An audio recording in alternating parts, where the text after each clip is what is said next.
Hey, what's up everybody? Thank you so much for checking out today's video, where I actually wanted to share some information that I thought might be helpful to other content creators out there, and particularly to content creators running either reaction or review niche channels, and that is how I go about disputing copyright claims by citing what's called fair use. Now, before I get started, please bear in mind that this is not a 100% guaranteed fix, as ultimately the fate of all copyright claims are ultimately at the discretion of the publisher or publishers that legally own the copyright to the material that is being claimed. But this is a method I've personally used and have had a decent rate of success with. Now, for those of you who may not know, I do currently run two different channels here on YouTube. I currently run this channel here where I review and talk about movies, and I also have a music channel that features a lot of reactions to music by popular artists.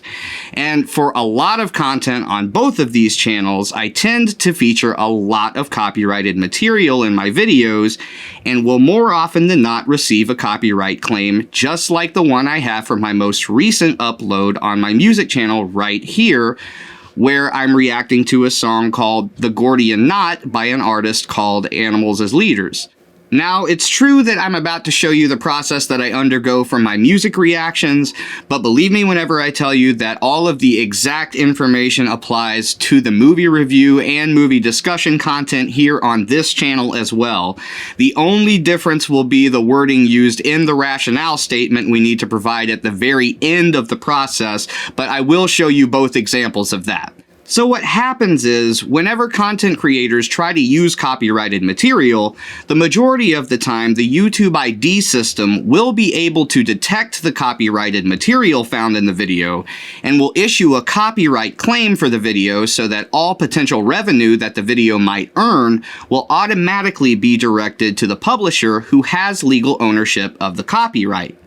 However, a copyright claim can be legally disputed as long as the copyrighted material is being used in such a way that falls under the umbrella of protection provided by the fair use policy, which allows for copyrighted works to be used legally under a certain set of parameters, such as in the context of a review, a discussion, or a reaction video, where original commentary and feedback is being provided about the copyrighted material, most especially if it has some educational value. Now, obviously you can't just upload a video with a movie scene or an entire song with absolutely no original input or insight at all and be able to expect to claim it under fair use. But if the original copyrighted material has been altered and is accompanied by original commentary that provides a unique input or insight about the material, then it's likely that it does fall under the protection given by the fair use policy. So if you feel pretty sure that you've used the copyrighted material in a way that falls under the guidelines set by the fair use policy, and you receive a copyright claim on your video anyway, I'll go ahead and show you how to proceed next. So the first thing that I'm going to have to do to submit this dispute is I'm going to have to click on here to my YouTube Studio channel content page, and we're going to have to hover our mouse right here where it says copyright claim, and we'll see a text box pop up that gives us the option to click on See Details. So when we click on See Details, it basically gives us a breakdown of what's going on here with this video. It tells us that the content ID claim on the video is not affecting the channel overall. In other words, people can still see the video. It's not being blocked. We're not suffering any sort of legal repercussions as a result of posting this video. It just, as it currently stands with the copyright claim in place, all potential monetization would go to the copyright owners, which we can see right here in this instance is WMG on behalf of Sumerian Records. And so what we would do is we would go here to select option, or select action, excuse me, and we're going to hit dispute. Now, when we're claiming fair use, we're actually not going to choose any of the three options that it first gives us here. We're actually going to click this little box down at the bottom here that says, my dispute isn't based off of any of the reasons above. I would still like to dispute this content ID claim. And then we're going to click continue.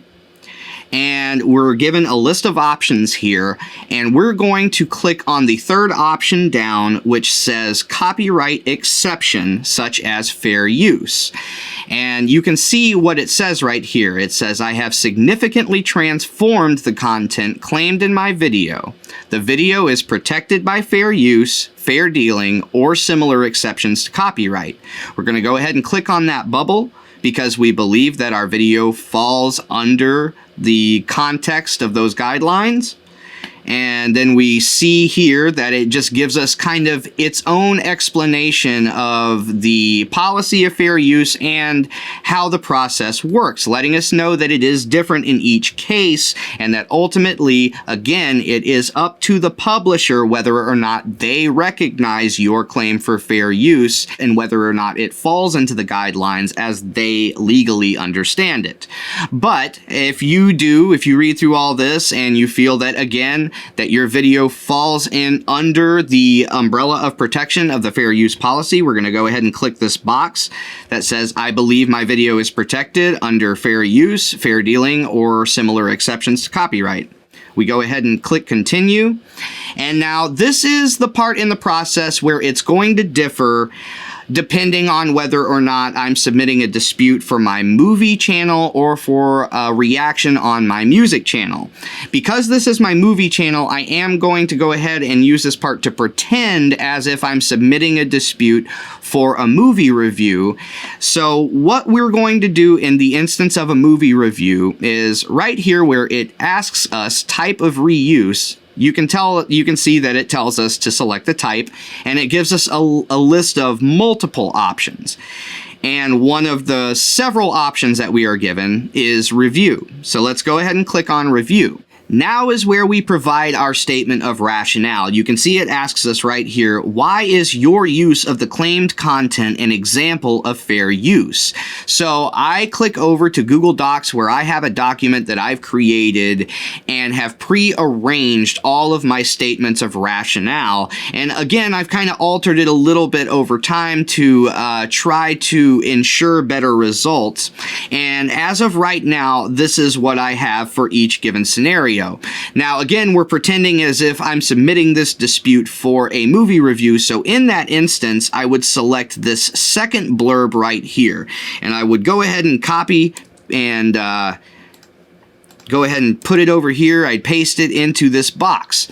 And to go ahead and read it out loud to you, the way that this is worded for a movie review is, this is a movie review intended for education and entertainment, and to provide constructive and appreciative feedback and commentary about, and promotional support for the film being discussed.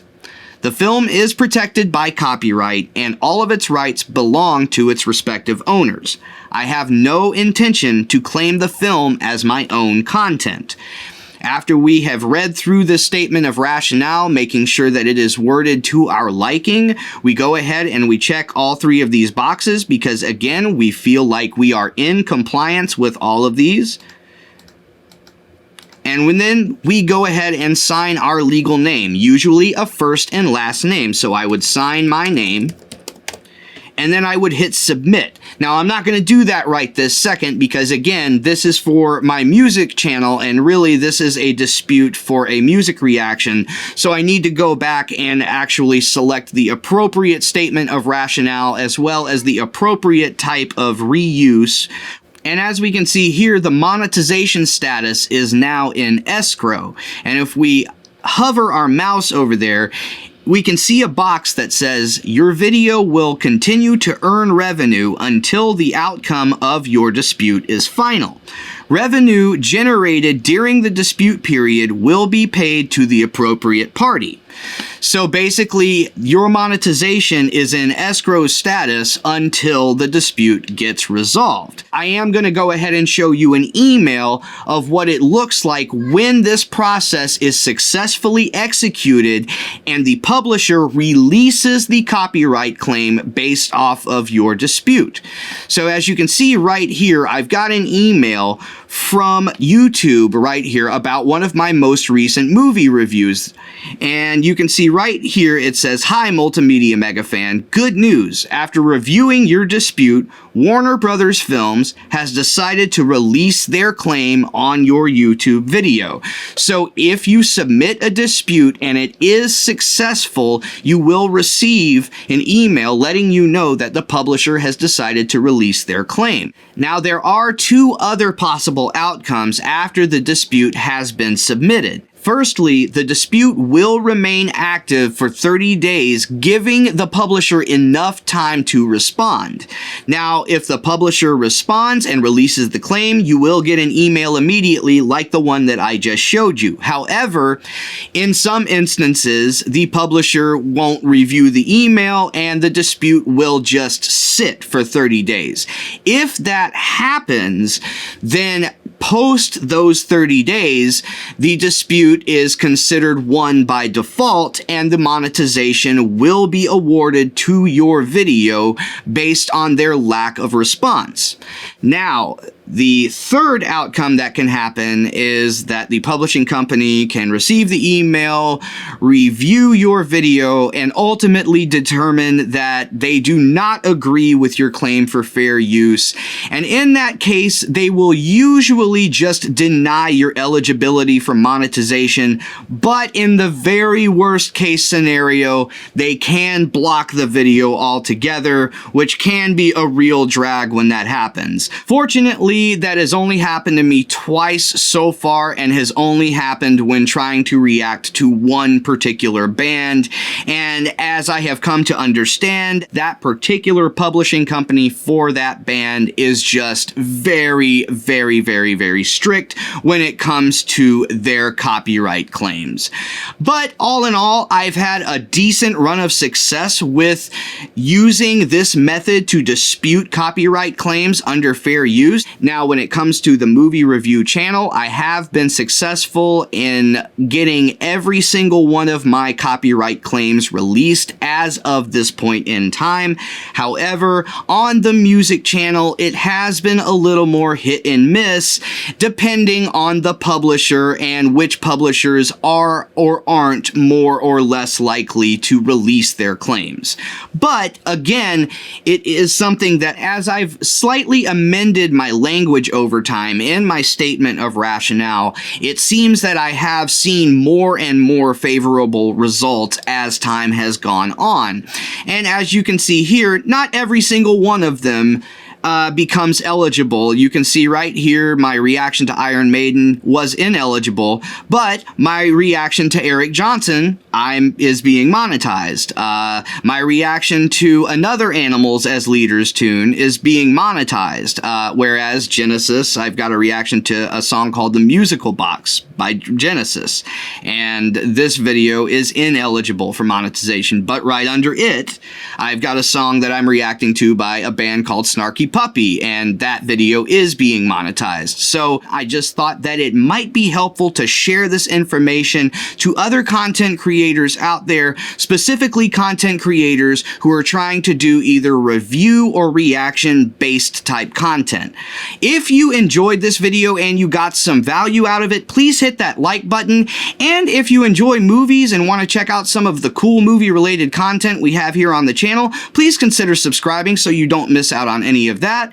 I hope that everybody out there is doing well. I appreciate you checking out this video again, and hopefully I'll see you all in the next video.